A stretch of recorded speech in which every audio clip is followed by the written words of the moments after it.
Mate, what is with all these NRL fantasy podcasts? They all sound the fucking same. Welcome to the echo chamber.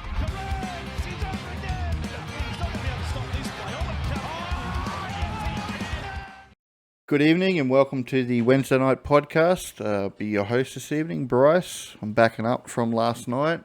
Joining me tonight are the two regulars. We got Jay-Z and Ridley. How you doing, Jay-Z? Fantastic, mate. Couldn't be better. My captain, hoping he can score double digits this week. That would be good, and feeling good after backing up from the teamless potty yesterday. Absolutely, mate. I can talk shit about footy for far longer than anyone wants to listen. Let's put that to the test today. Rudely, big week, mate, for you. How you sitting? I'm still living off the high of seeing, Alex Seyfarth find the white line. So it's all good over here. Was that after the game or? It was both, actually. Oh, okay. Man's just a machine. Doesn't know when to stop. Kept going. Yeah, nice. Speaking of our fantasy scores this week, I think you guys had a bit of a head-to-head. How did that work out this week? It wasn't just a Sharks masterclass in the first half. It was also me kicking the teeth in of poor Jay-Z at a score of 841 to 775. And then, as long as you ignore the fact that if he captains Haas, he absolutely towels me up, I think it's really important to note that I'm off to a good start this year. yeah, and big daddy me came in over the top with my 940, whatever it was I scored last week. So yeah, 914 it was. From you, Brycey. That's a big one. I've had a couple of solid weeks, just banging out that 9-10 score every week. Pretty consistent. It's not too bad. I was carried by the Payne Haas captaincy, and I feel you would have been right up there with me if you had to put the big C on Payne, mate. So, yeah. Yeah, it would have came in just under 900. It happens, you know. Sometimes you make a captaincy decision and it costs you 100 points. Can't say anti-potting Cleary usually does that. You know, what can you do? Yeah, I sort of, put my flag on the hill very early when I decided to bring Haas in for Yo. I figured if I'm going to do that, I might as well put the big C on him. I crowed all week about Haas destroying the Cowboys, and we'll get to the previous games pretty soon, but he did exactly what I thought he'd do, and ripped us to fucking shreds. So... yeah, hell of a game. Honestly, he looked just out of this world. I don't think there are enough superlatives in the world to describe how strong Payne Haas is looking at the moment. Oh, I think there's one. Fucking cunt. It's good, Russ.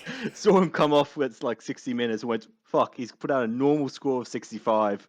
I've made the right call. I didn't blow up my team for Haas. He looked good. He looked damaging, but, he put out a normal score. And then the fuckwit comes back on with 10 minutes to go and absolutely blitzes it for a fucking huge score. Absolutely hated that. That was terrible viewing. Yeah, he took the game away in the last 10 there. It was bad from a Cowboys perspective, but good from an owner. Speaking of people who had good weeks or solid weeks, the leader of the Echo Chamber Open League had a really good week. Scored himself a 985. He's got a total of 2931 with an overall rank of 14. So he's doing pretty good. That's cut off the head.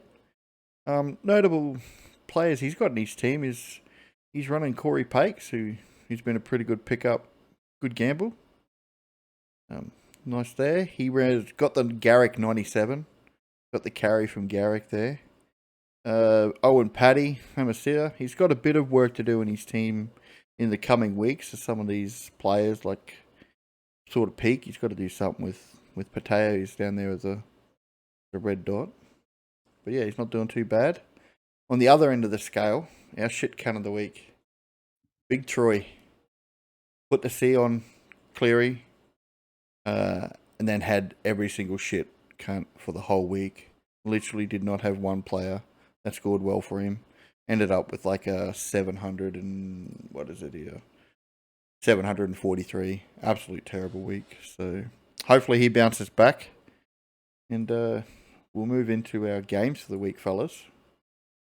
First game, Storm Panthers. Close one. Storm just got over. We all tipped the Storm, but it was a lot closer than I thought.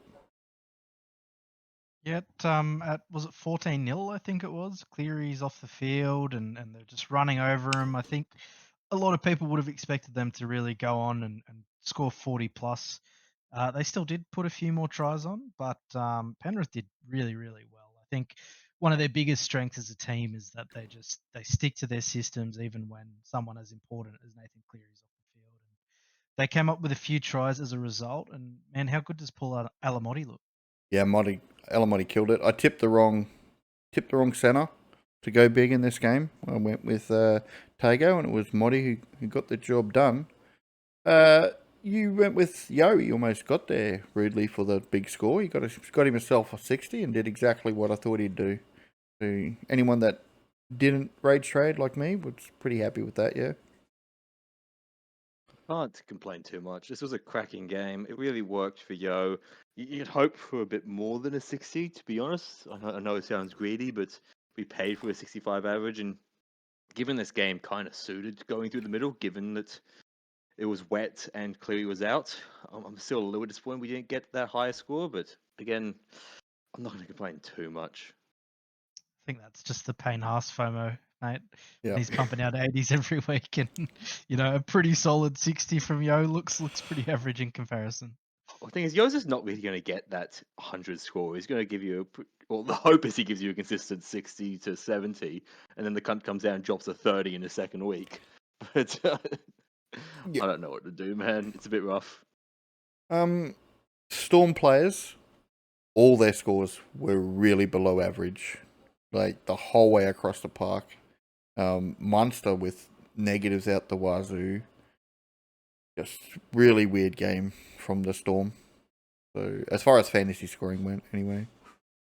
I think this is going to happen when you verse Penrith, especially in the rain. Like, I don't. Once the weather started to turn in Melbourne, at least I was quite skeptical of anyone putting up a big score in this game. I knew that's one of the big reasons that I was backflipping a little bit on captaining Cleary at the end because of Jay-Z's chat, but I really decided at the end to stick with Yo just because of the rain, and it's really shown just how bad wet weather can go for you, especially when you tag that in with the Penrith game.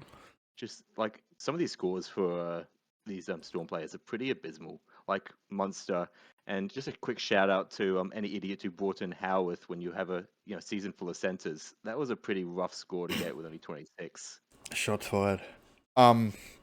Yeah, just real quick overview on this whole game. It was just one of the games. Did you say that Cleary was going to be the top scorer in this game, Jay-Z? I honestly, I don't remember. Probably, Yeah. I'm a big Cleary fanboy. It's alright, mate. I You guess can't win he should wear headgear or something. them all. It was such a weird collision too. Like it was just a strange thing that happened in the game. Freak accident.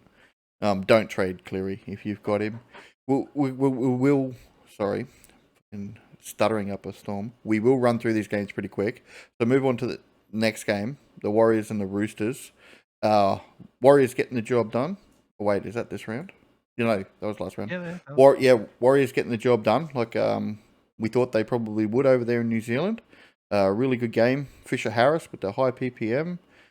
Charles had a good game. Not really scoring a try, but getting plenty of attack meters there and 300 meters run. What a game. Yeah, he's a real effort player, Chance, and I think games like this sort of show why the Warriors have so much faith in him to be the fullback and aren't tempted to put someone like RTS or even maybe Tamari Martin or something back there just to get more talented spine players in. But 316 run meters, no missed tackles. He had a few try savers and was involved in 2 of their tries. Like just a really strong performance. I had the Roosters in this one. Bit disappointed with their attack. After putting 38 points on Penrith the week before, I was probably expecting a bit more. But Marky Mark, no one need to say, coming up with almost the try of the season. If only he caught it on the first bounce. Yeah, it's still, as you said, close to a huge score. Didn't quite get it. Don't bail on Marky Mark just yet. We spoke about that last night. Big score from our boy White. Rudely. Well, I'm a big white power kind of guy now. I believe in his supremacy, and Jesus I think Christ. that I think that if you started with White, you're fucking laughing right now. I must say, I thought White would put up this big score before Lenu got back. It does shock me that he's put it up the second Lenu gets back. It's a bit contradictory to the analysis that I had, but hey, it all works out in the end. I think White's really paid dividends for us all. It's going to be really curious to see how his minutes sustain this week with the troops starting to return. And that's the big question. We'll get to that when we cover the analysis of the incoming game. But low break even, definitely a hold for a few more weeks just to see what actually happens there. Chad Townsend, 63. All right, moving on. Mate, we tried to tell you, big Moving game, on. Chad. Moving on. I've been calling him a mate. buy for ages. I don't know why people don't listen to me. I know, 46 average. He might be the half that we've all been waiting for. He's out averaging Nathan Cleary this season. I must say, Done. people keep saying not to trade Cleary. I think there's one really good reason to do so. It's a good cash out. Banks you 200k, and you've got a high scorer. Oh my god. Chad Townsend is the way. Shut up. Way, the truth, and the light. Chad Townsend guiding the Roosters to a 1-2 record. I'm pretty sure that after the game, he had ice on 99% of his body. They wheeled him out in an ice bucket. Yeah. 500 kick meters. His legs almost fell off, man. No, but the reason he was covered in ice is because he was on fire. Oh, right, yeah. And Funny. look, if I think if the Cowboys still had Chad Townsend, Oh, they would have got the result Mate. against the Broncos on Friday night. well, So that's a good segue, actually. it is a great segue. Clifford looked pretty good defensively. I think not having Duffy miss 20 tackles a game really helped the Cows in this one. 31 tackles for the big Cliff Dog, 400 meters. Didn't put up his 7 error average that he was doing in reserve grade. Only the 2 errors. So big base game for Clifford. Unfortunately, our attack is non-existent apart from Scotty Drinkwater. So we need to do something about that. We had all the ball in the first 20 minutes of the game. We were in attacking positions. We just did nothing with it. And we end up getting run over by the Broncos. They're a good team. Yeah, look, I think the Cows played pretty well to even keep this game close. Like on paper, this is a 40-point flogging, and to keep them, like it was just a piece of Payne Haas individual brilliance, which really split the two sides, and then obviously Walsh threw that nice one for Arthurs. But yeah, you probably want to see a bit more out of the Cows, but I just don't know that they have any more in them. Like you said, outside of Drinkwater, there just isn't a lot going on. Tamalolo was a big in. I think he played fairly well. But geez, maybe a Tom McHaley or something in this side. What do you reckon about that, Brycey? Yeah, he is an X factor. We still need to win the ruck before we can start playing players like that. I don't think he's someone that will come off a quick play of the ball and then create havoc. I'm not sure he's the guy that gets you the quick play of the ball. So yeah, but he's the type of guy that attracts a few defenders every time he carries the ball, and he creates that second phase play. Like it, not to be offensive, but geez, your forward pack is like probably the most average old fella forward pack ever. And I know Griffin Neem's not that old, but he plays like he's an old fella. Yeah, That think lucky draw. he's learned from Gordon McLean, mate. So Jordan McLean? What do you expect? Like that's the problem. I honestly think Just calling these guys nothing. average is generous. Fucking Yeah. Taumalolo in this game at the end of it was disgustingly poor. The fact he didn't even bother to try and tackle Haas when he made that breach, just kind of gave up, was terrible. And Bateman in this game was abysmal. Yeah, Bateman's How the terrible. fuck he's named again actually shocks me. I thought he I- was atrocious. I kind of thought that Haas try was more on Cotter than it was on Tamalolo, but Both were super gassed. They'd put everything in. I get that they're tired, but I think that also comes down to a minute rotation that's not really being done here in the forward pack. Or maybe they just don't have enough motors to keep them going into the latter end of the game. Cohen Hess needs a lot more minutes. He only got 24, right? Nanai got 33. So we did end up losing. We had to put someone out in the centres because Balea got McIntyre went out there, so we lost minutes there. So everyone had to play a little bit more. But yeah, it's Cohen think House this at 24 minutes. Do you think this buys Peyton more time or less time? We will know this week. We will know this week. Yeah, This week's the if big one. if they don't start winning, he's gone. Yeah. They've got a good chance to beat Canberra, I think, this weekend. Canberra will come into the game as favourites, but up there in North Queensland, mate, if they can't win this game, I think Peyton's gone. Maybe not next week, but he'll be gone sooner rather than later. I'm just looking. It's going to be raining. About 29, 27 degrees. So, yeah, it should be an interesting game. I was hoping for a 33, 34, just to really put the old winter birds to the sword, but that's not going to happen. Payne Haas is a god. Adam Reynolds with an 85, bit of a trap right there. Don't go bringing Mr. Glass in. I don't know that he's a trap. He's just not. He's not a fucking 70 average player like he's doing. You know, he's a solid 50 guy, and the role's there. Like he's in a really good team. He's taking all the kick meters off Ben Hunt, which is something we probably didn't expect. Reece and Walsh is Brizzy's still gonna kicking a score lot. lot of points.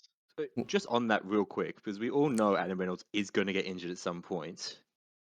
Ben Hunt is getting cheap fast now. If Adam Reynolds goes down, Ben Hunt is going to be a screaming buy, in my opinion.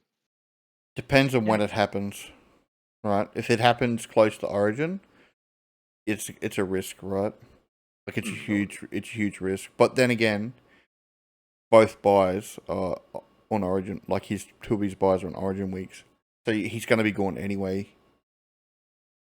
Well, of course, it will be dependent on the fact like how long Adam Reynolds is injured for and whatnot. But like Ben Hunt has lost 86k already, and I don't think he's going down. That's going to be improving anytime soon. I think he'll be in the low 500s, high 400s very shortly. So Yeah, I think go mate. he's going to be more of a like a real budget Nico Hines. Like we talk about Campbell being a budget Nico Hines, but Ben Hunt is a guy that gets a lot of attacking stats. Like he sets up a lot of tries and really good at taking the line on. Hasn't done as much this year, but you know he is capable of big scores even in this lesser role. So yeah, watch and see. But until Reynolds is gone, he's probably not an option. Yeah. So our big scorers for this game, I was 100% correct with Payne Haas. Who did you have, Ridley? Wouldn't tell you for the life of me. I reckon you were going with your big boy Gozzy. That's who I'm gonna. Oh, surely. Nah. Moving on to the Sharks Rabbitohs game. Rabbitohs were pretty bad in this for like 50 minutes. You guys were just dominating. I thought this was to be expected. Like I think South sort of had two real scrappy wins against teams that we expect to be like just making up the numbers. So coming up against a real premiership heavyweight, they're maybe not the favourites in the competition, but certainly a side that can trouble any team on their day. You'd be a bit disappointed that Cronulla didn't go on with this. I'm very much disappointed. Really looked like they should have scored 50 points. Like it was only 20-0 at halftime. It felt like it was 46-0. You know, it was really one-sided that first half. Yeah, the emergence of Jamie Humphries sort of turned that game around. He took over that game in the second half there. Well, he moved to lock. Like he made 45 tackles that game.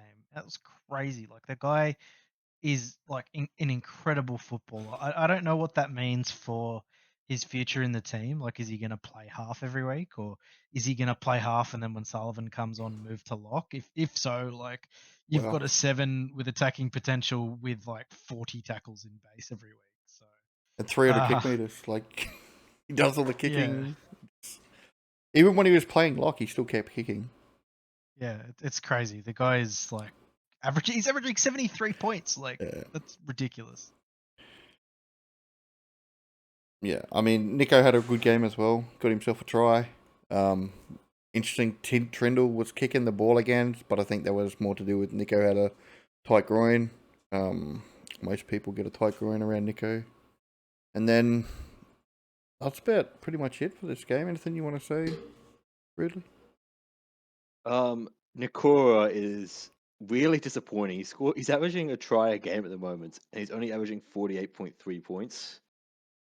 If you started with him for whatever reason, Like I'd be a little bit concerned. 2%, man. I don't think many people started with him. One of my friends is a Sharky diehard, dude. Oh, But, no. Nicker is one of the guys on my hit list because one of the few players I didn't have on the run home last year, and he's probably one of the guys that cost me winning overall. So fuck Nicker. Hope he continues to average 40 points. His No, run meters were so down, man. 67 run meters for him is terrible. I think it's again part of the fact that we just didn't run on with it, which was very disappointing. I maintain my concerns about the Sharkies team unable to put in an 80-minute performance. Yeah, they're just not using But- the edges to run the ball. Yeah, the Bulldogs will be a tough test for them this week. We'll get to that a bit later, but Yeah. maybe we should speed through the next. Yeah, few we'll games just as we pump go through on. these pretty quick. Next one was the Dolphins-Tigers. Tigers come out there and put the offense to the sword. Big scorers there was Big Tiny May. He had a good game. Got himself a 70. Definitely a fucking PPM monster. Appy had a good game. Seyfarth with his try. Got some money rolling. Really interested to watch Alex Twirl. The guy is averaging 1 PPM for some reason. If he keeps that He's up. always kind of been that guy. He just has never been good enough to keep that role for long enough. And the Tigers, like, they've finally got that alpha forward in Terrell May, who is just like playing lights out football. If Payne Haas wasn't the best player, if not the best middle of all time, we'd really be talking about Terrell May as having a groundbreaking season. Well, he is having a groundbreaking season still. Like, he is having a full. This is his year, and Payne Haas is just God. Herbie with a big Yeah. 74. Daniel Saifidi. Ooh, 56. Pretty nice. Other than that, not much to talk about. Bit disappointed with Toa's score, but still made you some money. Yeah, Plath moved back to the middle, and Gilbert played 80 on an edge. Was pretty underwhelming. Both were underwhelming, Um, realistically. Yeah, but I think it's the right call. I think Plath has to play middle in this team. Yeah. I'm not sure that Gilbert should be playing edge, to be quite honest. Like, You just play him as a prop? yeah, he's not moving great, and you really want a damaging ball runner on the edge. And I know Lemuelo's out at the moment, but surely they've got some. I mean, Tom Gilbert is young. I was going to say young fellas, but more damaging ball runners that they can stick out on an edge, like Oren Keeley or something. Like, has to be a better option than him. Yeah, he only played. Old Oren only played 18 minutes on the weekend. You could probably get a bit more out of him. I think most. Did any of you tip the Dolphins? I definitely tipped the Tigers in this one. I thought they were going to kill it, and they did. No, I think we talked about how we couldn't believe that the Dolphins were Yeah, favourites. favourites. Yeah. Titans and Knights. Fucking hell, mate. I spoke about this quickly last night and said that you guys were just so missing so much. It was a hard game for you. Yeah, look, I'm pretty sure I nailed this one. I think I tipped the Titans and said Jaden Campbell would top score. So Yeah, this is the one game I remember. Yeah, the Titans didn't look that good either, to be honest. Like, we just had so many players out, and they sort of just got the better of us. Fletcher Sharp's a gun. Man, I love watching him at 5'8". 6% of people got him, mate. So it was a good shout by them. That he'll be firing them up the ranks. I thought a lot of people were being point chasing him, and it just keeps working at the moment. The man's electric with the ball. Yeah, he's a good player. 27 tackles too. It's not like he doesn't have decent base there. He's got a base on him.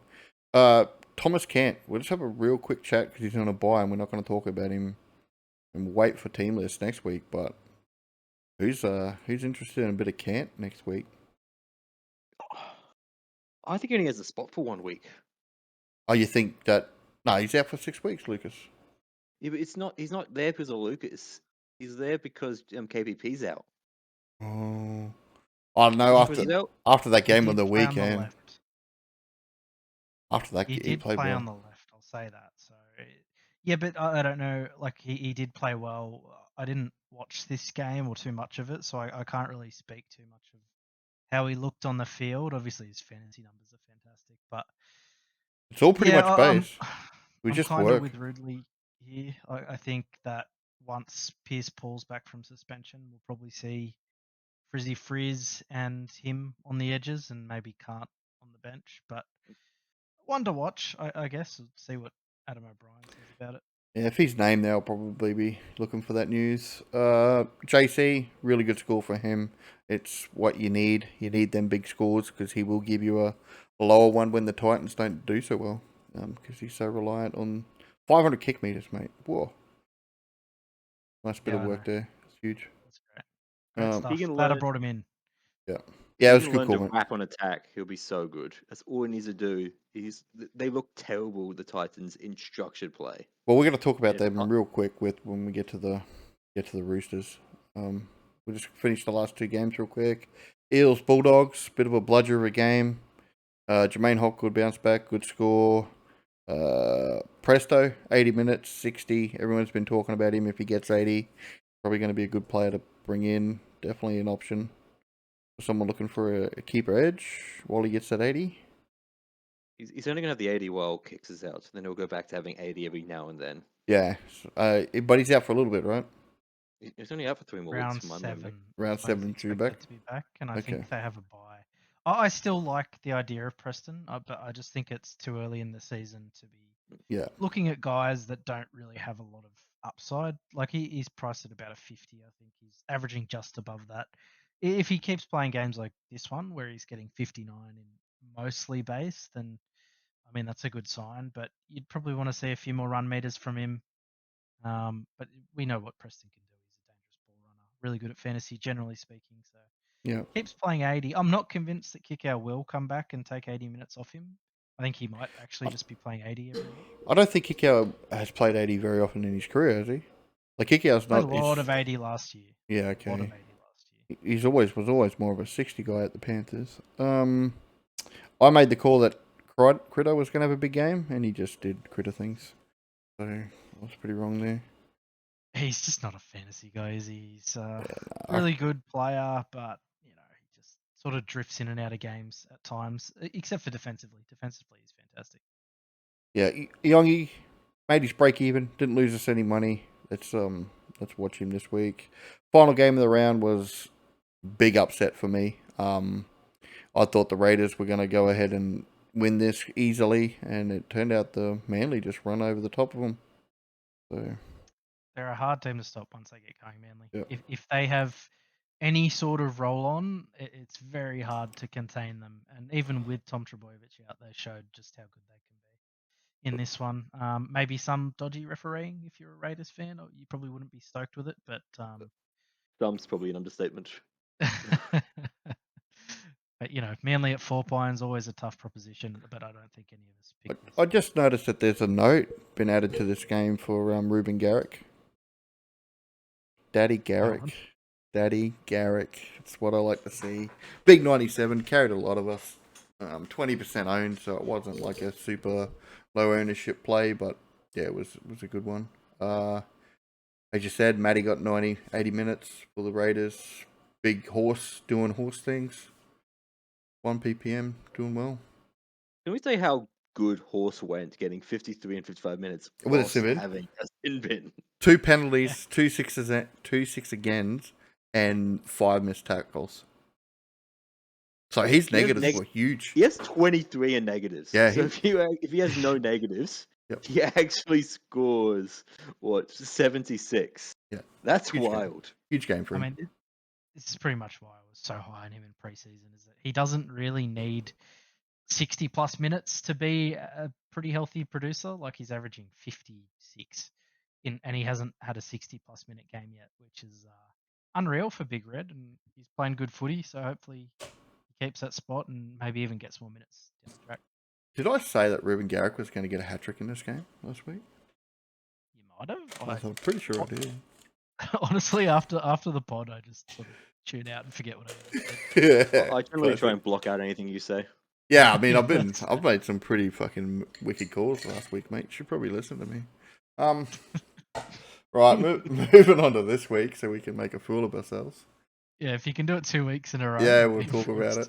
Right. So, Rabbits and Panthers. Panthers heavy favourites. No Cleary.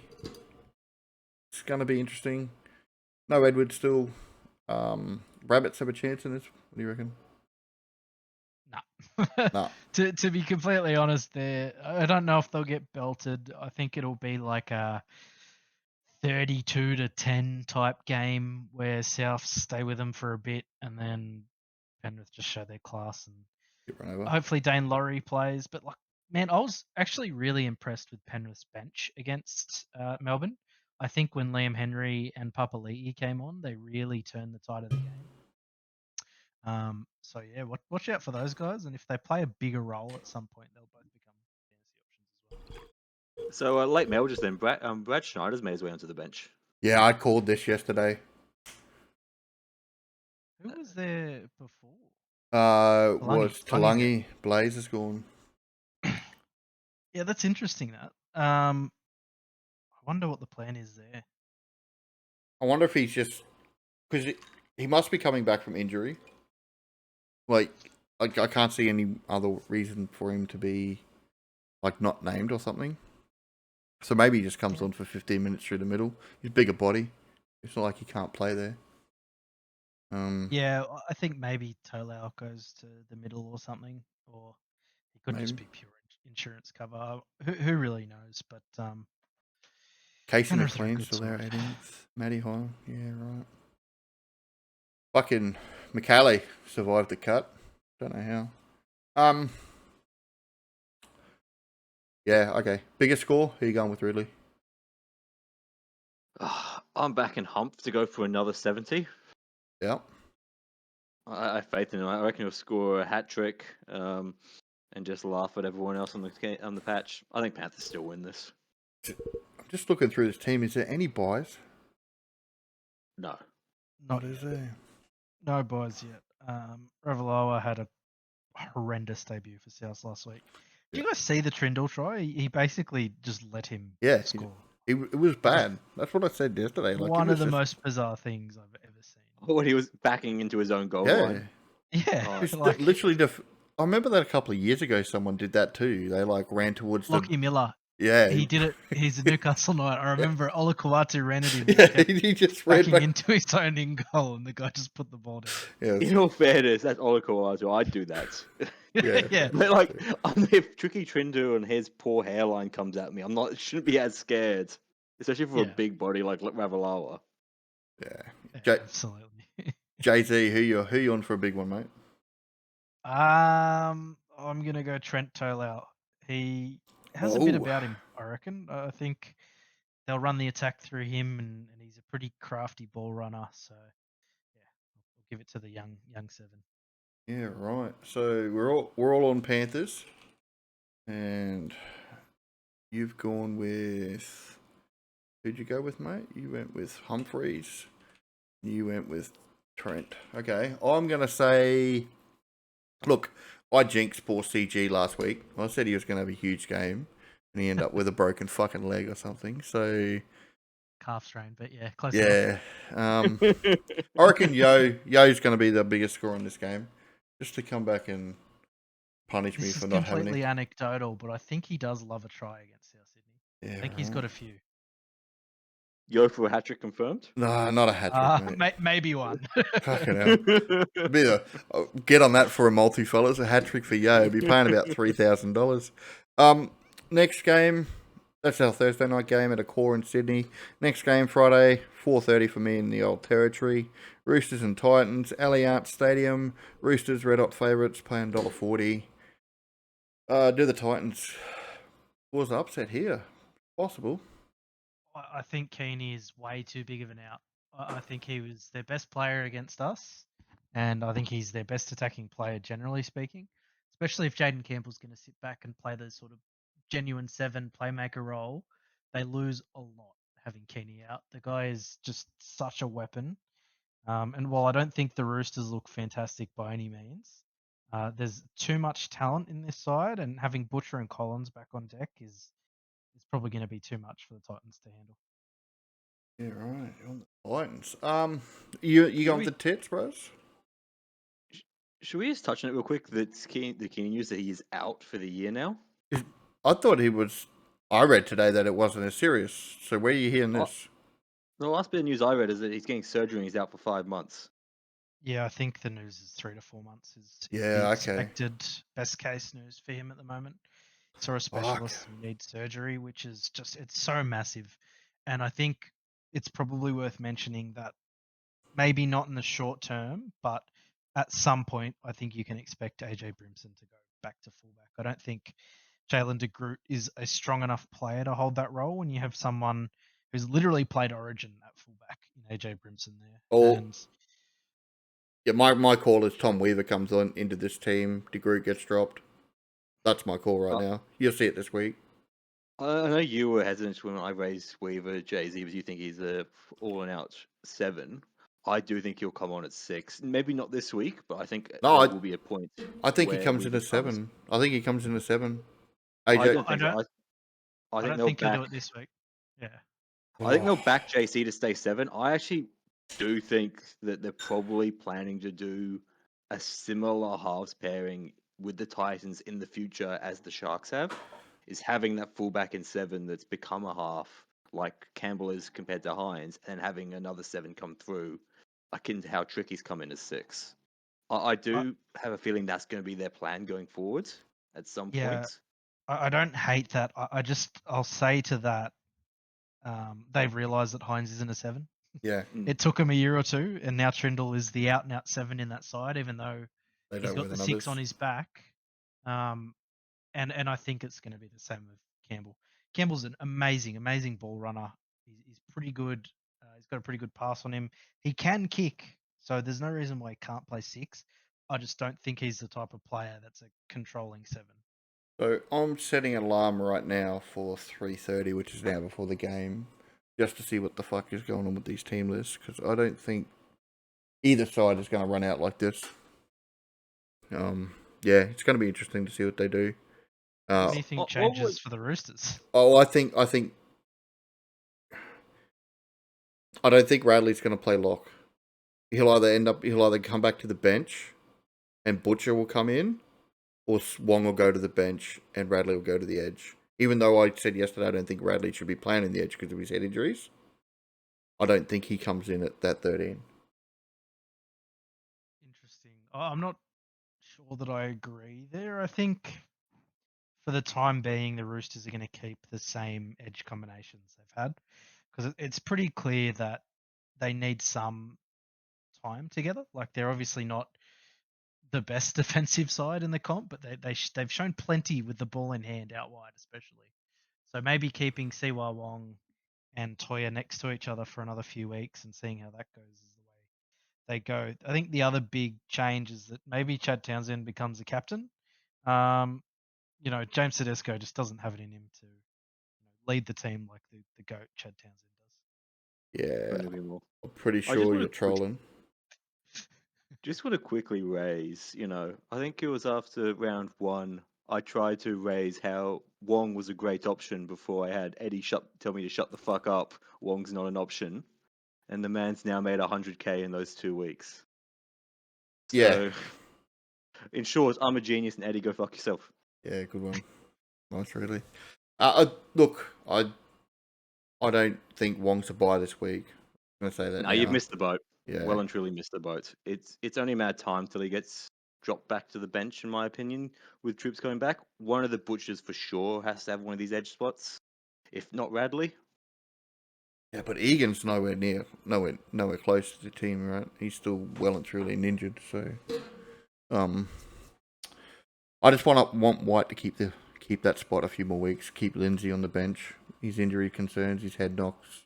Let's just ease the old man in, please. White has been one of their best forwards, full stop, in the last few weeks. He looks really aggressive and really strong in the middle. I think they'd be mad to reduce his minutes too significantly. So I don't think he's going to be getting close to 60 like he has the last 2 weeks. I think he'll come down to just below 50, which is still going to get us, a good couple more price rises before it's time to probably move him on to someone a bit better or to cash out. Who you got? Who you got this week, Ridley? In this game? Who I got to win? Yeah, man. I think without Keeney, the Titans are in a real serious bit of trouble.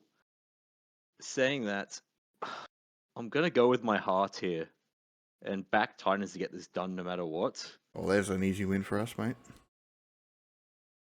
I just think I don't think Roosters are the strongest team as everyone thinks. I think they got. I don't I think think that anyone thinks the Roosters are that strong, to be fair. I think most people expected them to get absolutely pumped by Penrith, and then, like, even though they beat Penrith, a lot of people still went the Warriors last week. So a fair few are tripping Roosters this week to absolutely murder the Titans. Well, they are fair. I don't think I, it'll be a murder, but I think it's going to be a W for them. yeah, I think this could be one of those games that ends like 32 points to 30, and everyone in both backlines grabs a try, and I it's say just that like just chaos. I'm expecting Mark Narwa to have an absolutely huge game this week. Well, he needs it because he needs a big score to get his money rising from a fantasy perspective, anyway. But I'm going to back Titans with absolutely no confidence and just purely out of my heart. I also bet AJ scores a try this week. So, who's your big score, bud? I'm going to go with JC again. He's going to absolutely fucking murder it. Yeah, right. JZ? I'm gonna go James Tedesco. Big Teddy. Yeah, I think right. he's actually played pretty good footy over the last few weeks, and while I don't think there's an easy path to trading him in at any point, and he's not exactly setting the world on fire, he will be an option sooner rather than later. 250s back to back, no tries this season yet. Yeah. And he's got to do a lot to get this side over the line. So I think he'll have a big one this week, and yeah, I think the Roosters get it done in a high point scoring affair. I'm going to put all my poru and that's not the right word. All my energy into Nawa. I want him to get a big score. I need some money from him. Anything else to talk about this game? Probably not. No buys. I think just before we move on, it's worth mentioning Spencer Leniu in his first game back, 54 points in 53 minutes. Pretty impressive. I mentioned on yesterday's podcast that the Warriors tend to play up the middle, and so maybe the PPM won't be kept at that sort of level, but one to keep an eye on. 6 tackle breaks. He did get a fair few attacking stats. Only the 35 tackles. So, yeah, definitely one to watch. Break even 24. He's going to make some money, so you want to get on quick if you're going to. Awkward price, 470. You want to get on quick if you're going to take a punt on Spencer. Next game, we've got. I'm going to bring up the fucking. Another 4x derby, mate. We got the Dolphins and the Broncos, and on paper, this looks like the Dolphins are going to get absolutely hammered, but there's just something that happens when two Queensland sides play each other. We said that last week, and the Cowboys, they didn't win the game, obviously, but they put up an effort, and I think that the Dolphins will turn up to play here again. I just don't think they have the talent to match it with the Broncos for 80 minutes, but I don't think this will be the flogging that a lot of people think it should be on paper. Yeah, the bookies think Broncos are red hot favourites. $4.45 for the Dolphins. I think they're in for a long night. Should be a decent game.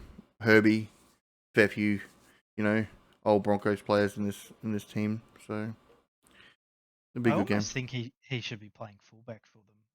I think one thing has been apparent throughout the first couple of rounds, and it's that Hammer's just not getting enough ball. He's not involved enough at fullback. Last 2 games, he's run for 90 meters, 120 meters. A decent game against South, but they basically had a first grade side out that week. And Herbie is just so electric on the ball, great at offloading. And while maybe he's not good at setting up the guys outside him, I don't know that if that's a strength of Hammer either. So I don't think it's going to happen anytime soon, but it certainly should be something that they consider, because Herbie and Qatar are the only blokes doing it. I don't even know if Herbie wants to play fullback. That'll be the other thing. So I never heard him say, "Oh, give me a go at fullback." Like, remember when he was at the Broncos? When he was at the Broncos, he definitely would have had his chance because they were looking at 4-string fullback there at one point when he was there. I remember there was a bit of speculation when he signed to play fullback, and then they signed Hammer, and that didn't happen. So I'm not sure how likely that is, but just from a footy perspective, I'd like to see it. Last year, if they were going to play him at fullback, they would have did it when they had Cody Nikorima there, right? Did they have Cody there? They had him there the year before. But it might have been the year before. They didn't have. They had Try Fuller. who was Yeah, electric. They're really they did. missing someone like Yeah. Really, your boy Gozzy's named again on the starting Oh, team, mate. mate, he's actually doing that boring a performance. I've actually lost interest in the memes around him. He's actually just fucking sawdust in my mouth would be a more entertaining time than trying to watch Gozzy do anything NRL related. That's How the fuck he continues to have a spot bewilders me. Saying that he's gonna nab a hat trick this game. I oh, can feel it. Just can't. because I know you guys are saying that this will probably be a close game as a derby. I don't think that matters because this Dolphins team is so ass. Yeah, Like this is like the fact that Dolphins weren't favourite for the Spoons absolutely bewilders me. This I don't see them winning a game for the foreseeable future, and I just don't know where it comes from or how they managed to fashion a win. yeah, Titans next week. yeah. Titans next week. Be a bit. That'd be a huge game. Another Titans. 4x derby. Yeah, Queensland Garb. Look, as far as bias goes in this team, like, I'm not gonna recommend anybody. It's so like team list this week was so bland to me. When I seen it come out, I was just like, meh. I already knew them two players were out. Already knew that guy was gonna come in. Like, it's just so boring of a team list. Plath and Gilbert, we seen them swap last week, but they're named back in their positions. So we'll have to wait and see what happens game day there.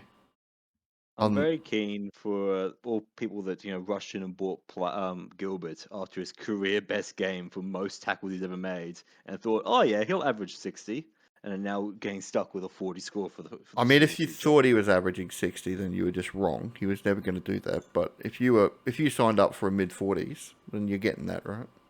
Well, if you signed up for mid 40s, you're a dipshit because he was priced at 40. So Yeah, I don't think anyone signed up for mid 40. I do think that, and I said this last night, he's one that you can probably jump off soon. He's not really setting the world on fire. He's just pure base, and fuck, the Dolphins are just going to get flogged so many times. He's going to keep missing tackles, and especially if he plays out on an edge. He's not a damaging ball runner. Doesn't have an offload. Doesn't really break tackles or have any sort of contribution to points scored. So I think this could be a real bad one. Maybe Payne Haas just destroys him this week and he's gone. So yeah, maybe keep an eye on him. And if he doesn't produce a 50 plus, he should be on the chopping block soon. Yeah, right. I'll just get your quick tips on who's the big scorers this week before I float a trade to you. Big scorer, JC? It's pretty hard to look past Payne Haas, isn't it? For the sake of being different, I'm going to say Reece Walsh. Big Walshy for a bounce back. Rudes? Oh, I don't know about biggest, but I know he's gonna have the lowest score this week. It's No. gonna be Payne Haas, and it's because I'm gonna spend the entire fucking game with a voodoo doll and a lock of his hair, stabbing it repeatedly, hoping for an ankle Well, injury. he enjoys that, so he's going for fucking 85 this week. Who's your big score, mate? Come on, give us a name.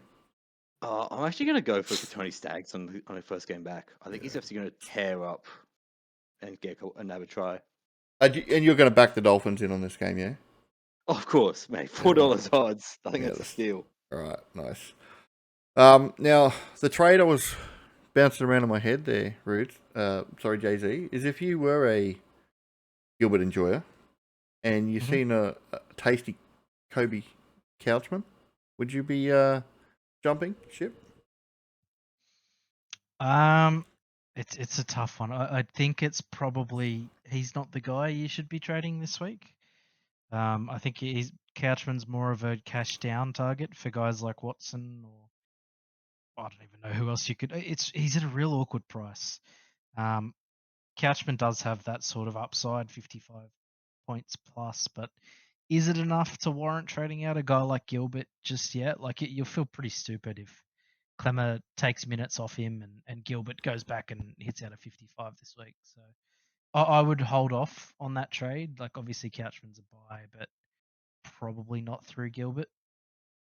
Nah, you're gatekeeping. I think Couchman is the best buy this week. I think he's low key a cut price keeper. I think the bench. So would you trade Naf White for him then? Because he's basically Tom Gilbert. I wouldn't trade Naf White because Naf White's still got money to go. Tom Gilbert's not going anywhere in price rises, in my opinion. Or if he does, he's not making significant money. I think Naf White can still make at least 5 more points of value on top of what he's already done. If Naf White's break even was 38, then yeah, I would. Yeah. Yeah, I If would. Naf White had put the 69 in the first week compared to this week, I would strongly consider it. Yeah. My current issue this week is I want to get Toby Couchman in, but I can't find a way without selling someone that's doing pretty well, and my shitters are too cheap to get to Toby Couchman. Like realistically, well, he's got 62 minutes and 17 minutes. Toby Couchman. He's put up an average of 59 points this year so far. I think most of us are expecting him to play about 60 minutes, 55 to 60 minutes this week. I think, is that fair, Jay-Z? I think so. I'd probably speculate around 60. Like the bench is really good for him, and we were talking about it last night. But if Little doesn't go into the middle rotation, and if Cook doesn't spend any time at lock, then he probably will play 60 minutes. Like he's going to be the guy that plays the most minutes in that forward pack. He was really impressive last week or the week before against South. Like he certainly had a big impact, even though he started off the bench. And I don't hate him starting off the bench. So not panic stations if he gets moved there late. I also, and I'm sort of skipping ahead a bit here, but I like Hamish Stewart. I think his role's going to get bigger as the season goes on. Yeah, I like a bit of Stewart as well. I think they're the two buys in this Dragons outfit. I think they're the two buys of the week, full stop. I think they're the better ones, to be honest. Less so Stewart. I think if you can be getting Couchman in, I'd be doing it. He's not a rip your team apart buy though. Like what? No, I don't think he like is. Humphreys. Unless you're really backing him. But I think he's got at least 10 points of value. I think it's probably closer to 12 points, which puts him into a cup price keeper. Yeah, I've got him Plus, at 10. he's got that duel. I've got him at 53 for this season. So right now he's still a definite buy for me. I just can't do it in one move, and it hurts. Well, if he gets 60 minutes, he'll put up a score between 55 to 60, in my opinion, based on his PPM. Like he just finds work and does it. Yeah, I think that is a bit of the problem though, is if he reverts and isn't averaging 59 like he's averaged for the first 2 rounds, you're having to make a forced trade to get him. Yep. So I don't know if I'd go breaking my team apart to get him. Certainly a fantastic buy, one of the buys of the week, absolutely.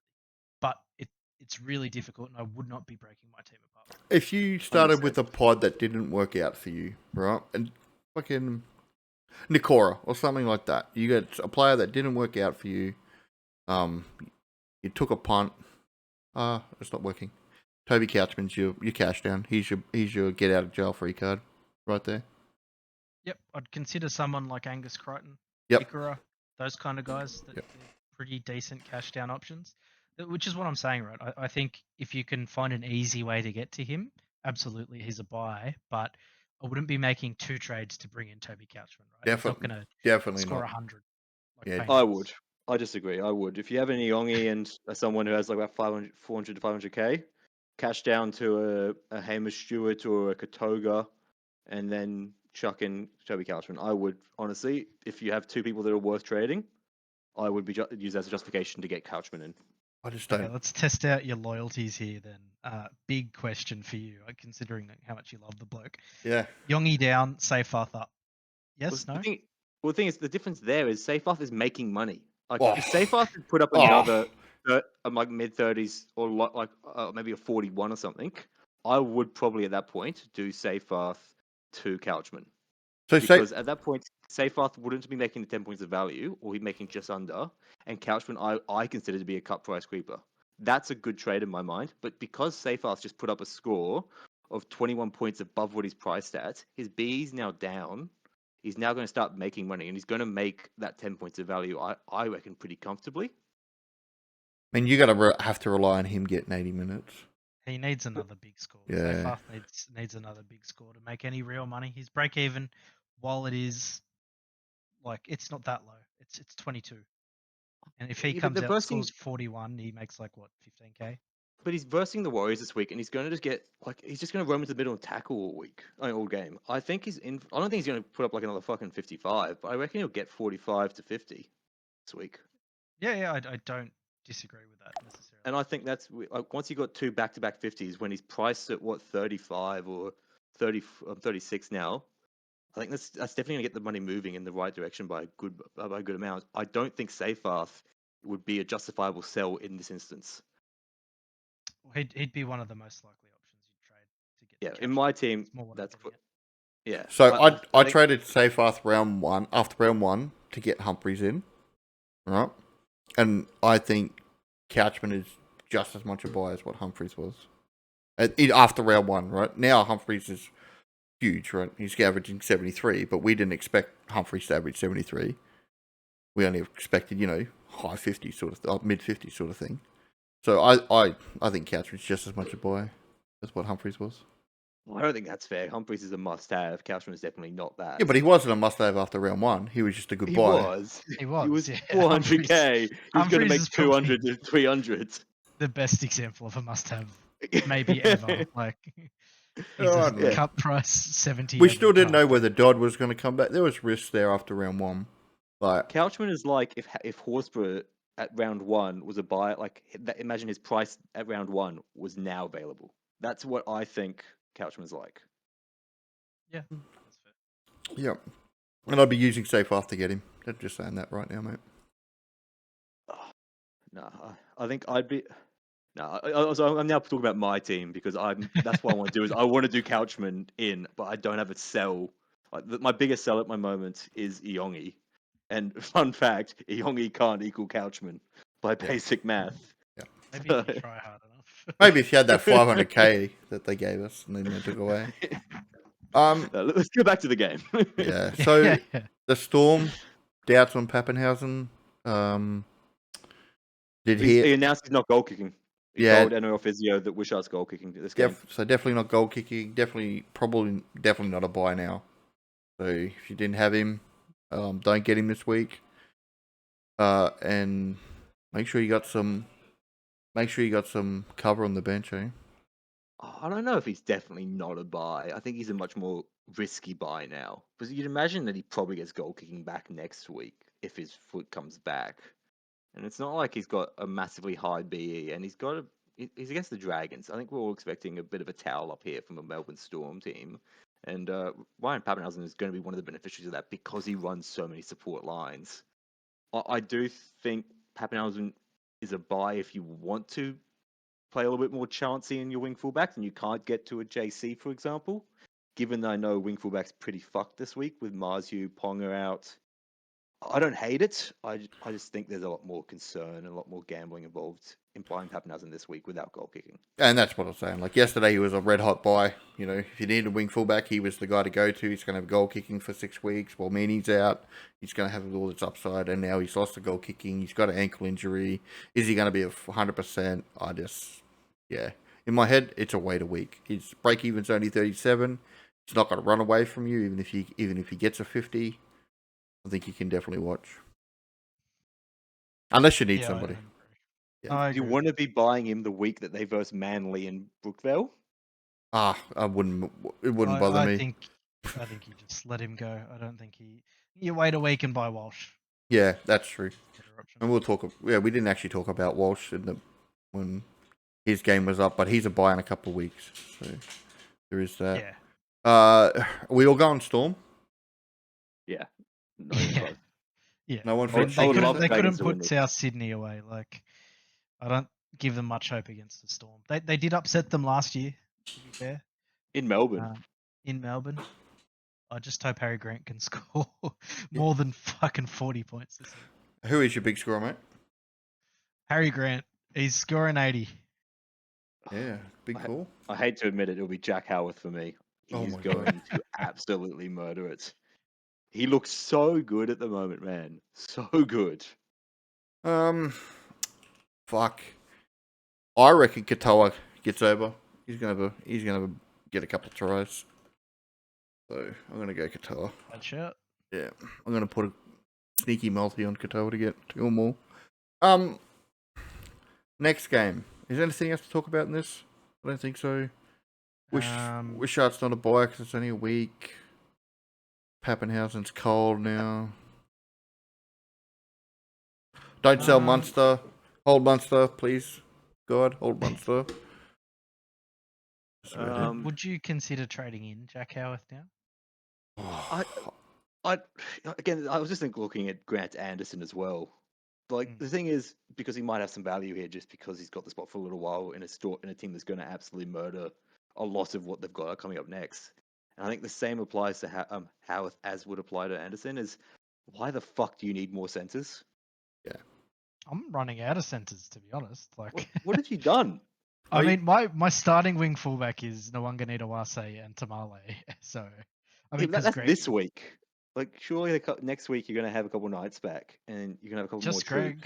I mean, Dill Lucas was one of my centers. I don't have him anymore. So I have Toya, Toa. I've got the T brothers in the centers at the moment.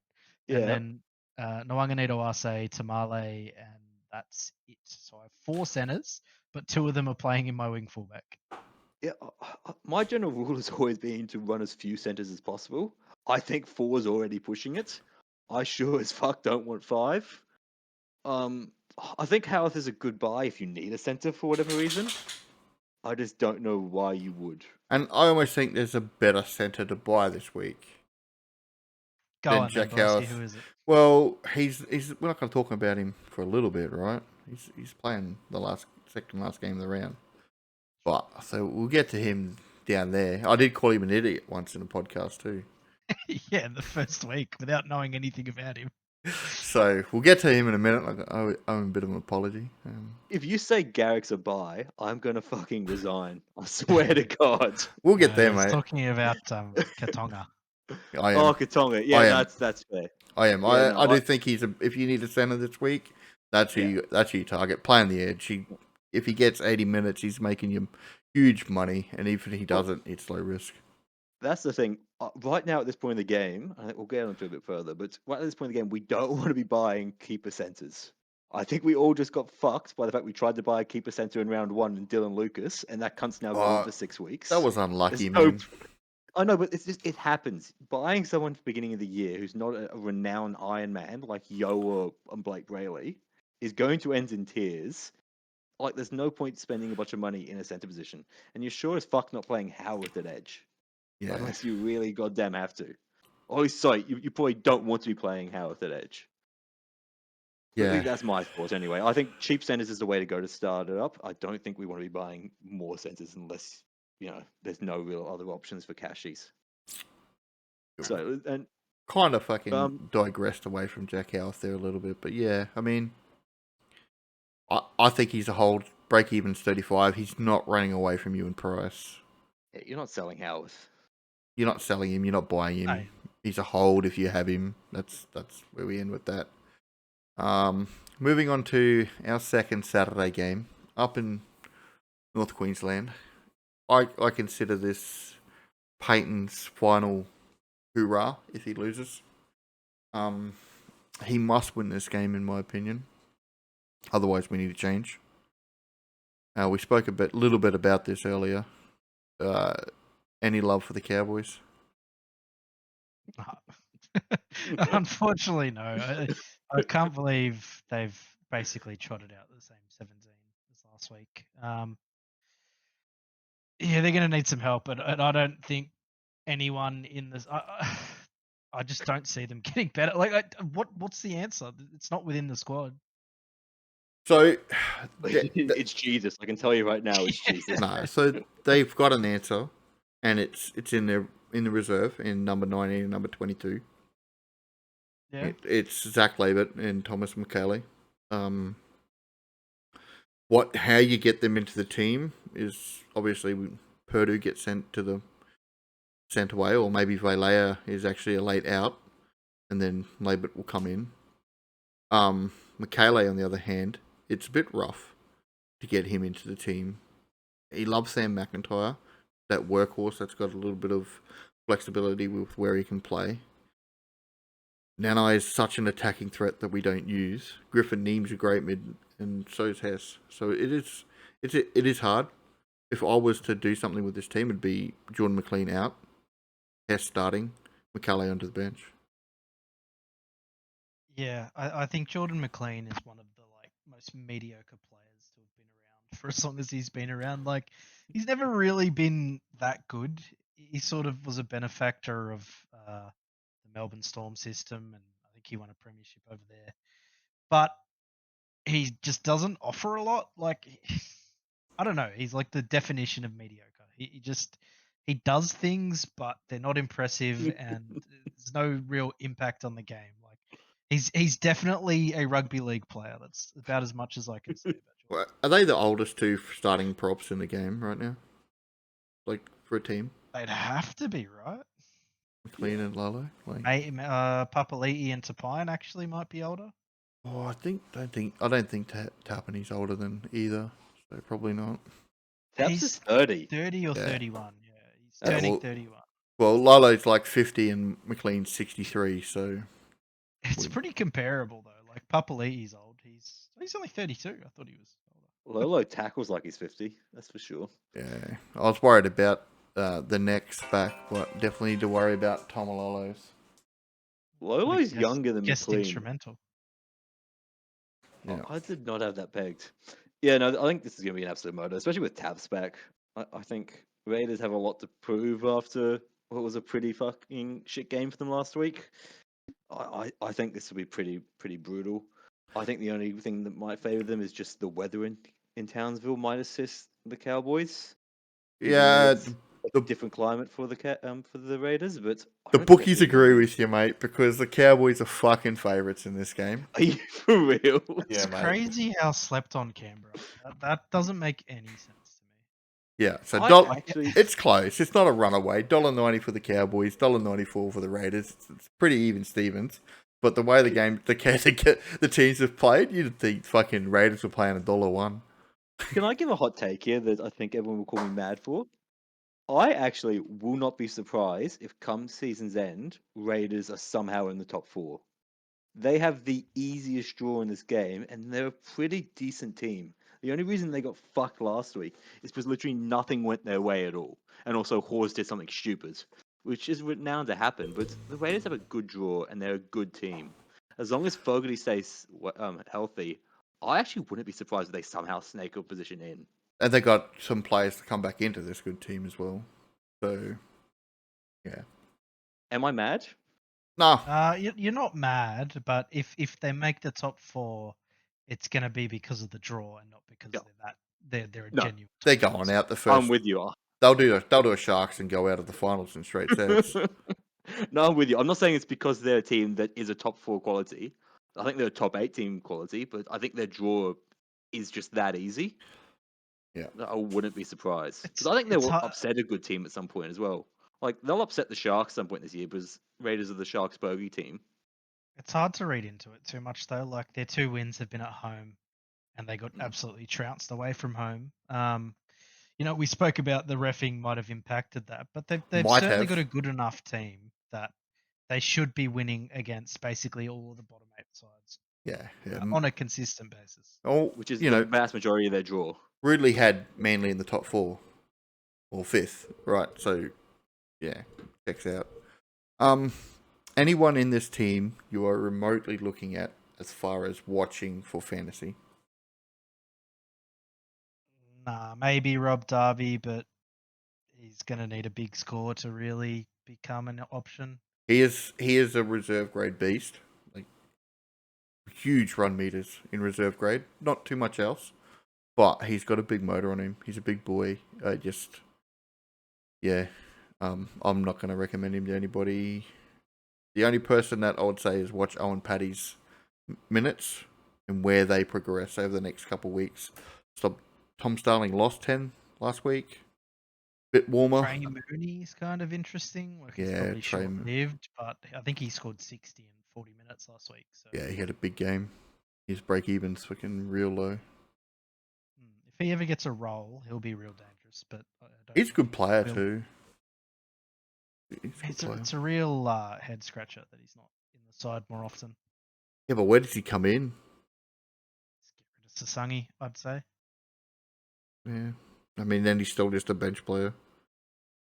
Yeah, I mean he's not going to start over Tarpanay or Papali'i or Horsburgh or even Smithies for that matter.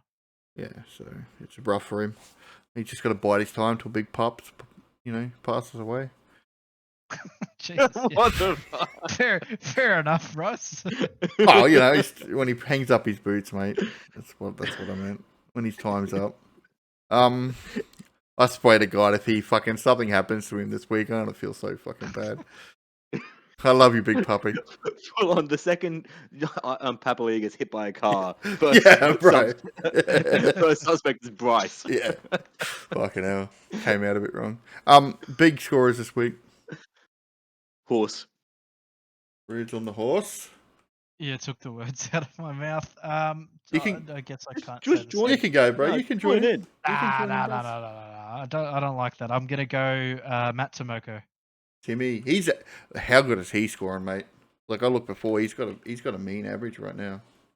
He's a really good player. Yeah. I think he had some sort of injury the back end of last season, which really hurt his fantasy output. But he was shaping up as one of the better centers in the game. I just want to have a quick look in case I'm just last week sort of. No, the first 2 weeks he scored tries. He was averaging well and truly in the 50s. So, yeah, last week down week, no try, just a try saver, 27. So, ruined any price rises he was going to get. But yeah, I like him as a player. My big score this week, I'm going to go with the Cowboys. I reckon Drinkwater comes out. He gets a couple. I'm going to go with DW.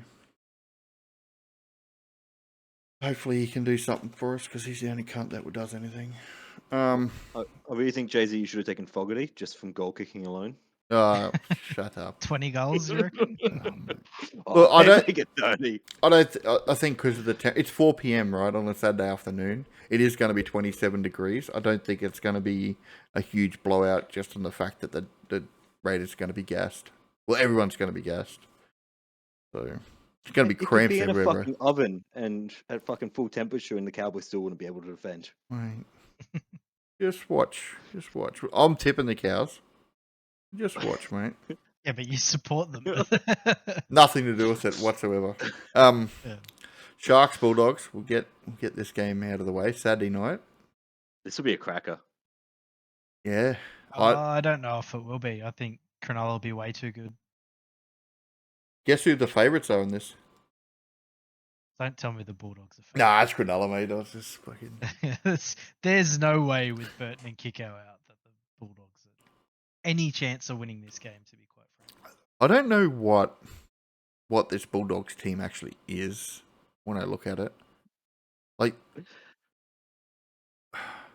Rugby league players, I'd say. but Confirmed rugby league players. yeah, but I don't understand what they're trying to do as far as their bench. You know what I mean? They got Satilli, they got Curtis, they got Harry, they got Kurt, and he's going back to last year when he was playing so many of them like utility players. And yeah, maybe, but I think they're getting a lot out of their bench at the moment. Harry Hayes is just actually sneaky really good. I think he's had a phenomenal start to the year. They're getting a lot out of Kurtman and Tupanua as well. And I know Morin's only a 20-minute guy, but he goes out there and gives it everything he's got for 20 minutes. well, would you recommend? And has been phenomenal. Would you recommend I don't Hayes think as a it's buy? No. It's just too risky. Like, guys just don't keep up PPMs like that for too long. He's a weird price. Unless you're paying Haas. Sure, but I don't think Harry Hayes is any danger of becoming the next Payne Haas. So have a look at his profile pic and see if he's anyway. Sharks to win this easily. Anyone in the Sharks team you tempted at buying? What about the rookie on the bench? Oh no, mate. Tapua's not going to get big minutes. But can I say how strong that fucking Sharks bench is? That is so shit. To start the game by having to defend against AFB and Kafusi, and then you'd hope for some reprieve from the bench, but you have to verse Talakai, Hazelton, and the 6'5" guy Tapua. It's a good side. Cronulla are a very good side, and there's no reason why they shouldn't be up there come finals. Yeah, they have to be top 4. They just have to be. Yeah, but they should be competitive with Penrith and Melbourne. Yep, they have to be right up there. Stone Street's doing well on the wing. They haven't lost anything there. Like, they bring players in like that, and it's still doing really good. You know who's doing really good? Iro.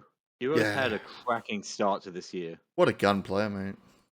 Oh, and he's looked phenomenal. Everyone was talking about how he might have a little bit of value this year because he scored pretty much no tries last year. Man's put up 4 already in 3 games. He looks electric in attack. Break even at 32, mate. He's going to make plenty of cash if he keeps it going.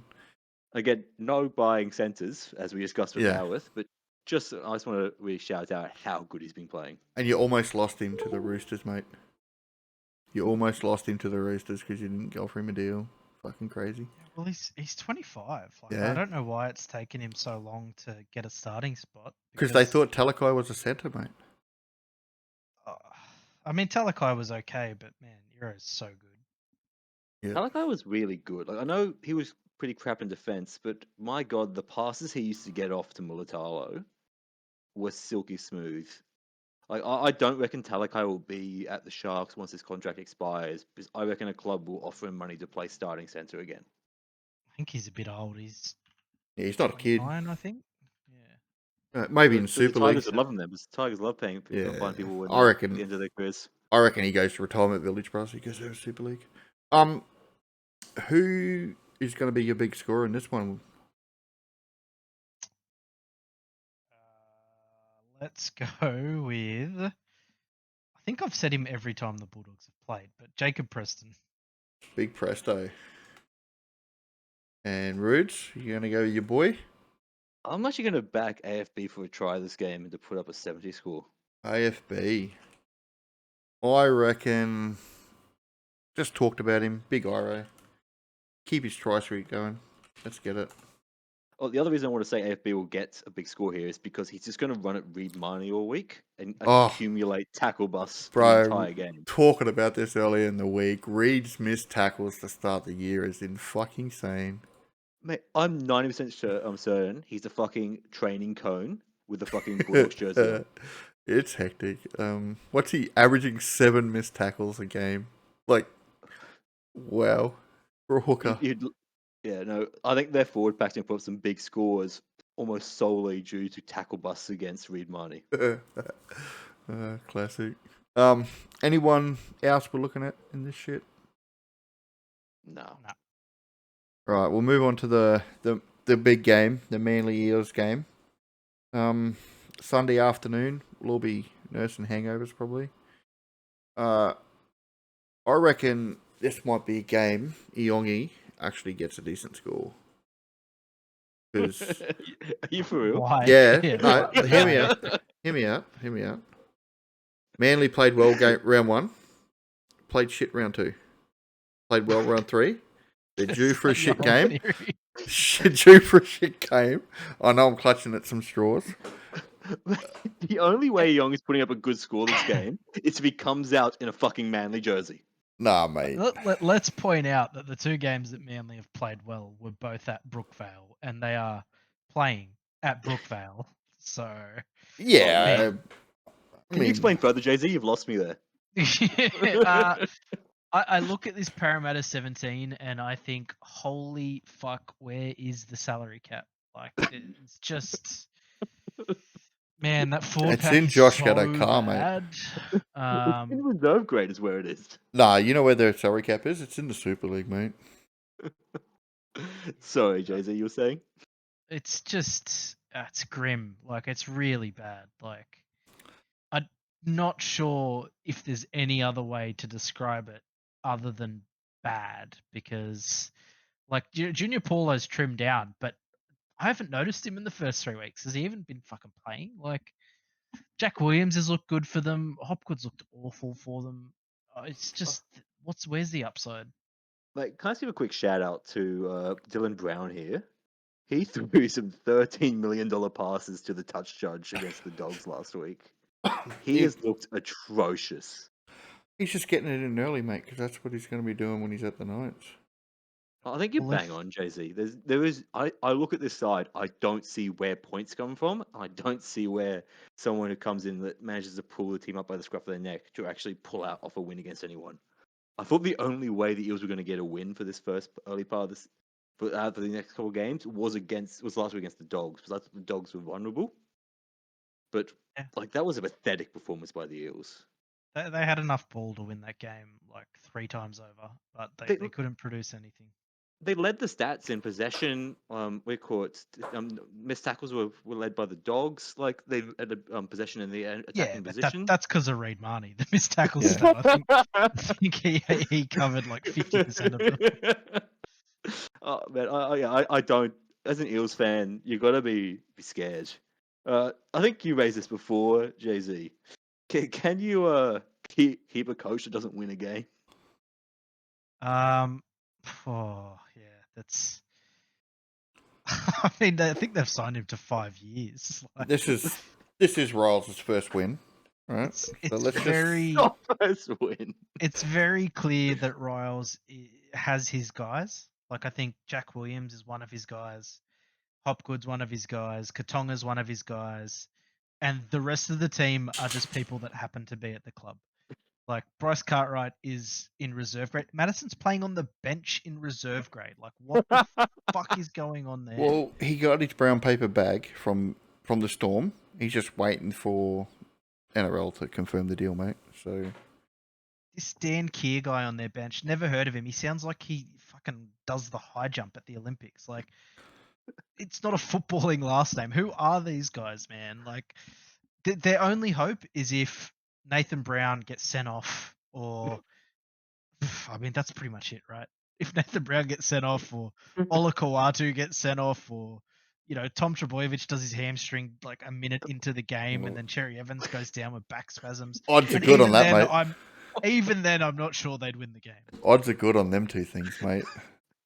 Mate, this is actually just bleak. I feel for Eels fans. You must have been very hopeful with him coming in with Riles, because he's meant to be a great coach. I Yeah, think he's but been dealt a bad hand, and I think he's making some really weird decisions trying to stamp his authority on this team. I mean, I know you guys are all on Manly here, right? There's something about this game. I think the Eels are going to be up for it. I'm looking forward to it. Speaking of some fantasy relevant actual shit in this game, one of the only downgrades to exist this week is Katonga on the edge, dual DDP. If you needed DPP, sorry. If you need a cash down, he's pretty good shot. My only concern is that this matchup is so bad that he may not be back next week if they get. Yeah, but I just said it's his boy, right? We spoke about it quickly yesterday about how he was meant to start the season, was injured. Yeah, I think that's all plus for it, but we also heard there was also rumors that Kelmer was meant to be his boy. I don't think that it's definitive one way or the other, is it? but that's because Sean Lane started on the bench, right? I think it's Sean Lane that's filling He in. wasn't fit to start the year, and after he watched Melbourne run a train on Kelmer for 12 minutes, Yeah. he has been playing reserve grade ever since. Yeah, and what you're not expecting? I'm expecting fucking whoever the edges is running at him. Is it Ola or is it? It's Lane. Lane's got Olakau'atu. Yeah, so fucking Ben's not going to make a tackle break. Like, Yeah, I mean that's a fair comment, but he might also not make that many tackles because who the fuck's passing the ball to Ben Trebojevic? I don't think he's the worst option. I think he's a risky one though. I don't expect him to be in this team long. I think Riles is so desperate for a win, he's going to keep chopping and changing his team like nuts. well, it'll I be don't interesting to see why see. Katoga is going to be the player that bumps that rule. I think when he has- you're underestimating the loss of Second from this team too. He's been that's a fair point. huge. He's been huge the first couple of weeks. I think that is a fair point. I think Prosecco is integral to this team, and now that you mention it, I think that actually really dampens Manly's prospects going forward. Saying that, I don't look at Eels forward pack and go, "Fuck, Manly can't take this without Prosecco." Like, Yeah. this is not an Yeah, I inspiring mean- forward pack. Nathan Brown's come in. He hasn't played the first few games. He adds a bit to them. Yeah. It's gonna hurt Manly down the line not having Paseka, but I don't think this is the game where it'll really start to show. All right. Well, pretty clear that you guys are all Manly cucks, and I'm the only alpha I Eels supporter. absolutely fucking hate the club. I Alpha just Eels supporter. Jeez. Who's your big scorer? Tom Trebojevic, he's Turbo. getting the second ton. Turbs. Who you got? I think I'm actually going to back. No, I think I'm going to back Garrick for another one just to piss me off, just to break my Motherfucker, you feelings. stole him, mate.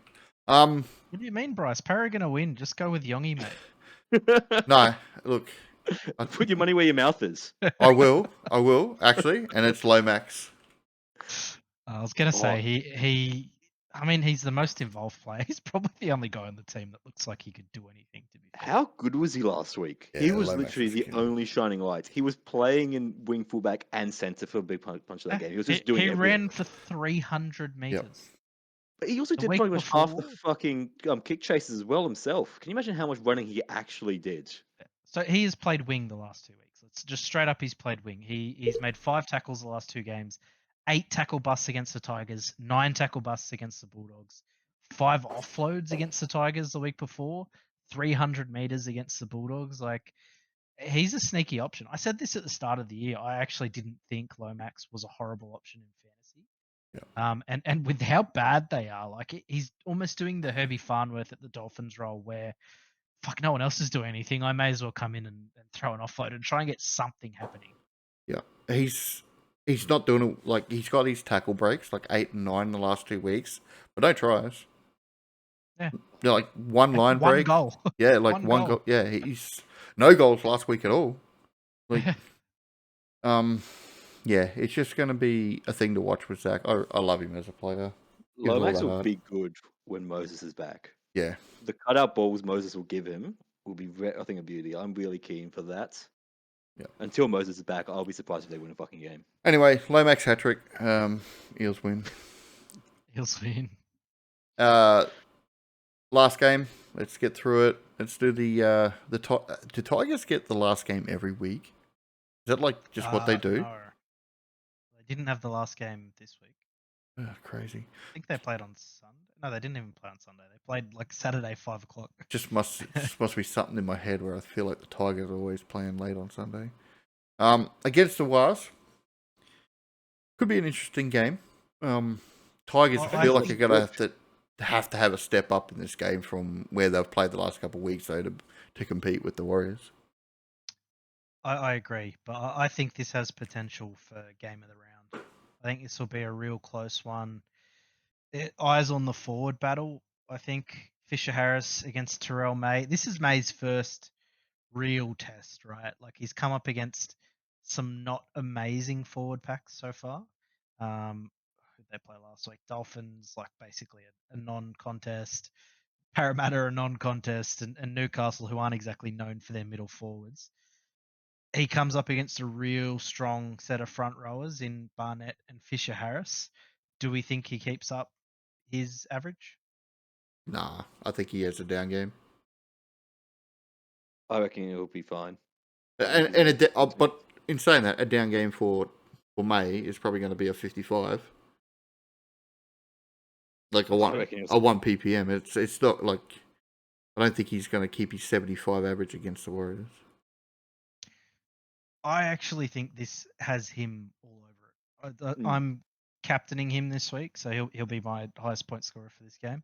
Right. Controversial, the guy averaging 70 is going to be the top scorer.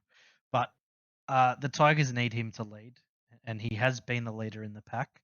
And if this game is still close, like it wouldn't surprise me to see him go 80 minutes.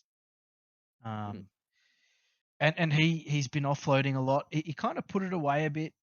He probably had 1 or 2 in the last few weeks, but he had, I think, 4 against the Knights, and I'd like to see a bit more of that.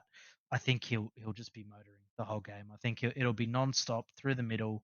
Everything's going to go through him on both sides of the ball, and if he can get a tackle break or maybe some ball close to the line, he might even have a try.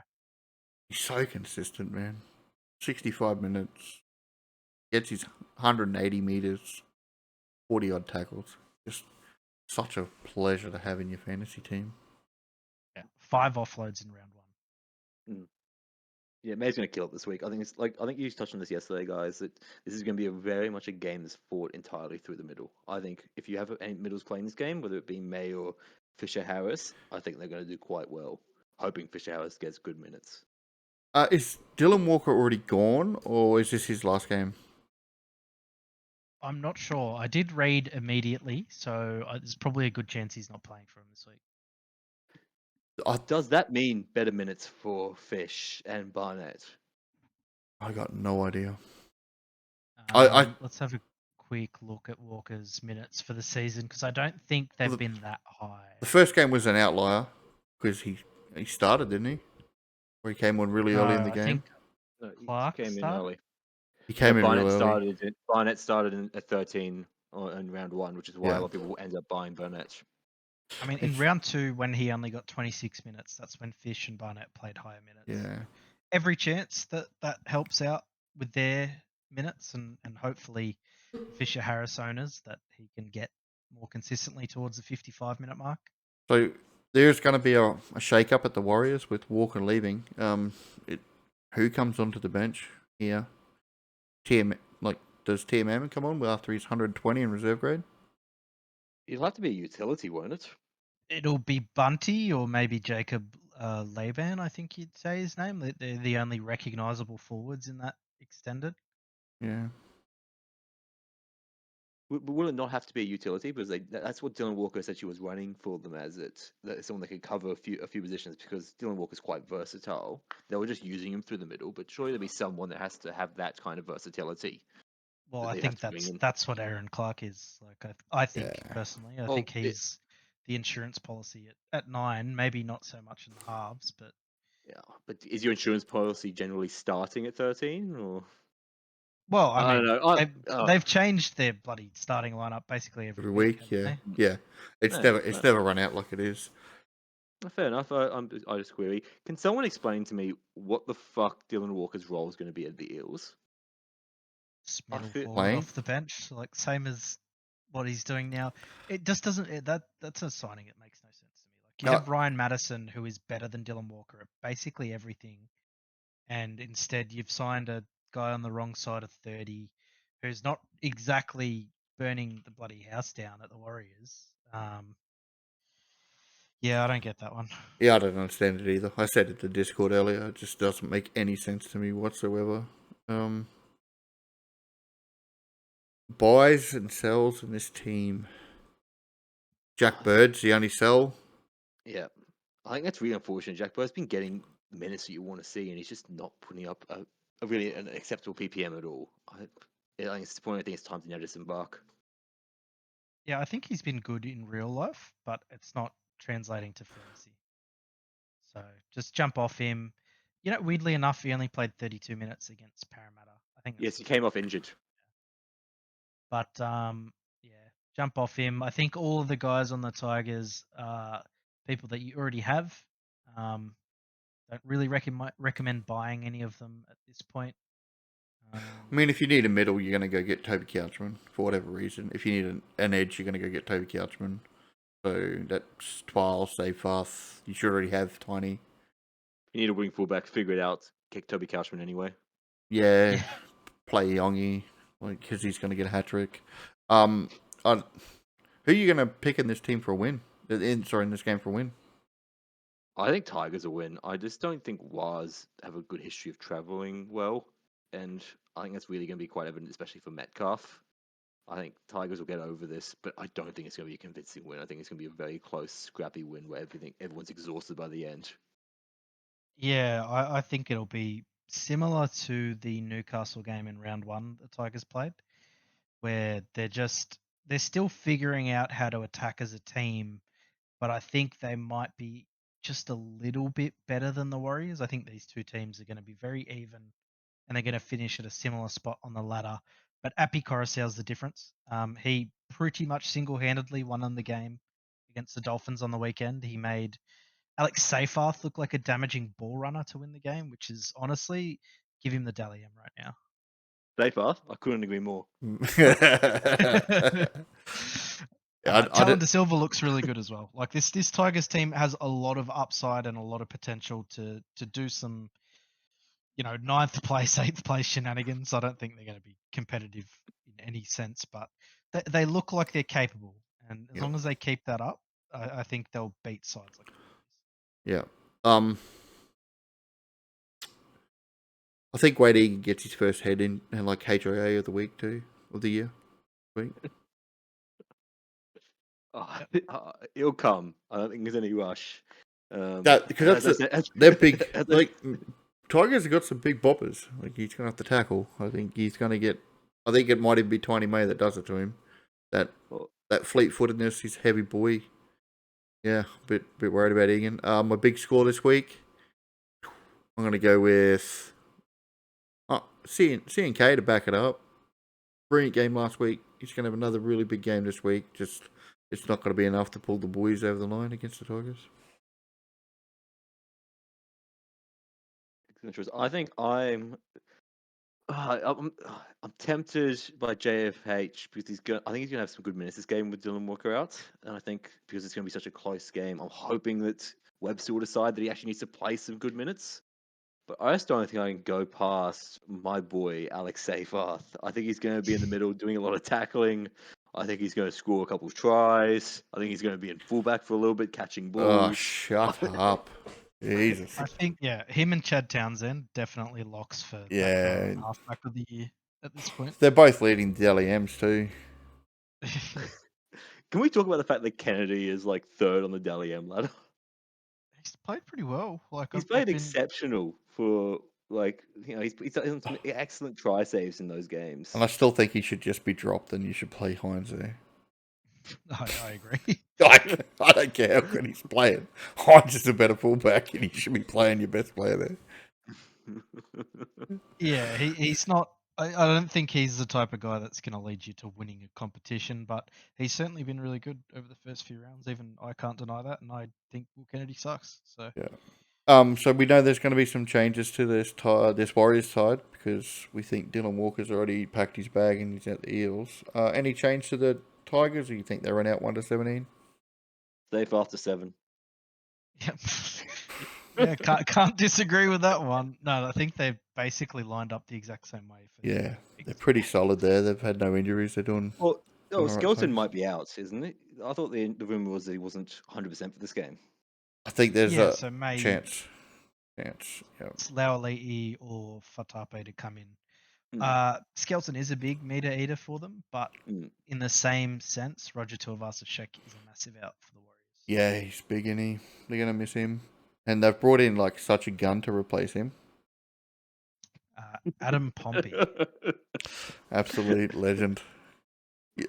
Like, we got old mate in our Discord, fucking Sam, hated Adam Pompey all of 2024. 2023 it was. Literally slaughtered him every single game. Could not say a good thing about him. And then last year was like, oh, Adam Pompey's not that bad actually. It's like, man, shut the fuck up. He's not that bad. He's just like not exciting, you know. He's just a guy that exists. So you've got that's so harsh. I feel like that's me even saying you're a piece Tell of me shit. one recognizable thing Adam Pompey has done throughout his entire career. He's a rugby league player for the Warriors. Yeah, like you don't hear people go, "Oh, do you remember that sick try Adam Pompey scored? Like when he crept down the touchline and stayed it." No, I couldn't picture a single try he scored in his career. I can't even picture his face, but that's not important. I'm not disagreeing with you. I'm just saying that's very harsh. Look, I'm just going to point out one key fact, and it is a fact right now. The Eels, the Cowboys, and the Dolphins are only 2 points behind Panthers. That is a fact you cannot deny. The Dragons are on the same amount of points as the Panthers, so not doing too bad, fellas, start the year. I will say, for the Warriors, though, Ali Leataua has been really good. I think we've sort of been talking about him for a few years as like maybe the Warriors' next big thing, and scored a few tries the last couple of weeks and looks like a really damaging ball runner. Like he's capable. So look for him to get some more ball close to the line. He's quite good. I enjoy watching him. That's good. His price is ruined though, isn't it? Like from last year when he had that really good run. So averaged that 40 odd. So not exactly fantasy relevant, but yeah, he come out in 2 tries last week. He's a good player.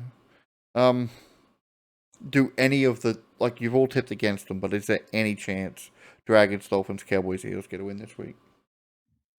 Um, There's always a chance in rugby league. Well, It's a funny game. actually, Rude's tipped the Dolphins, so I did not tip the fucking Dolphins. you did, man. If I'm tipping an upset this week, I think apparently I am, because Raiders apparently are not favourites to win their game. But the upset I'd tip is I actually reckon Bunnies could upset the Panthers. Yeah, right. That would not surprise me at all. I would say of the teams that are 0-3, the Cowboys have the best shot at an upset this week. Thanks, mate. Warms the cockles of my heart. Any final words before we end this shit show, Rudely? Can we discuss what our trades are for this week? I'm a little bit curious to know what you guys are leaning at the moment. I am holding. I am banking too. After my amazing effort last week, I am retired from trading this week. Pat on the back for yourself. I already have Couchman. I don't really need anyone. I'll consider doing Iongi to Katonga, but that'll probably be a game day decision. Depends how Cole goes. He's in my loop. If he does really poorly, I'm not sure I trust an Iongi score against Manly. So I also just have no wing fullback depth. And if there's a laid out to like a Rob Toyer or something, then I'd need to hold off that trade. So maybe Iongi to Katonga is my only potential trade. That's a good shout. Fair I like enough. that. I think, as I mentioned earlier, I don't know what I'm going to do. I can't really make any trades. I want Couchman, but can't afford it. I'm currently running 4 outs, so I'm playing my entire bench of Fisher Harris, Cole, Smith, and Iongi, whether I like it or not. So if there's an out, or any of my starting players, we'll have to make a trade to field of starting 17. I think I'm stuck with making no trades until then, just because I can't afford what I want to do, and I just don't trust Katonga myself enough to do the punt of Iongi to him. It's a rough week, right? It's just I feel like it's just a rough week because the players you want are probably just a little bit too far out of your reach to trade someone else, unless you started with someone out of left field or you held on to Lucas. It's just a rough week to do any trades. So I think we're all pretty much on the same page. Don't Yeah. trade Cleary. I think that's pretty clear. Yeah, don't trade any of your guns this week. What are your thoughts on trading Watson? Because I know a few people are quite keen on trading Watson because they think it all might change. And I've toyed with the idea myself, and I come back to the mind that you don't trade. He's got the point up going again. You're lagging there a bit, Roots, but I think we get the point of it. You want to talk about because of something that may or may not happen. Yeah, you're just lagging a bit there, mate. So Watson, I think he's 100% hold, regardless of where he plays at hooker or at lock. He's going to score great. I'm definitely not going to sell him until the game shows me he's not going to score well. I don't hate the idea of selling him. I'll preface this with saying I don't own him, but if you are struggling to field 17 players, and he is an option to get to Haas or something that you've missed, or even to catch down to Couchman, it's not the worst idea because Watson has a shelf life, right? Yep. When Origin comes around, assuming he gets picked, which he should, they have a horrendous schedule and you'll need to trade him. Yeah. So I don't hate the idea, especially if Couchman can somewhat get close to 60 points a game. It's not even really a downgrade. Yeah, Watson is coming back against the Rabbitohs, though, which he could fucking destroy. So we'll say that. Yeah. Don't trade any of your big guns unless you have to. Watson's probably the only one you could look at due to that shelf life. Up to Haas, down to Couch. If you needed to, my thing would be if you needed a 17 this week and you got to do something, make sure it's something that's going to make your team better for the rest of the year. So that's my parting wisdom. Any wisdom from you, Jay-Z? No, not really. I'm out of wisdom. You're after out of last wisdom. week. Fucking 2 weeks of it. Give it a go, fucking Rudely. See if you can get through some lag, mate. No, he's gone. Rest in peace. He's He's joining pepperonis. Josh Papali'i in the car. He has. He's done. Bryce is running him over when he gets to Townsville. Done. Sorted. Thank you very much for listening this evening. If you made it the whole way through, appreciate you, and we'll talk soon.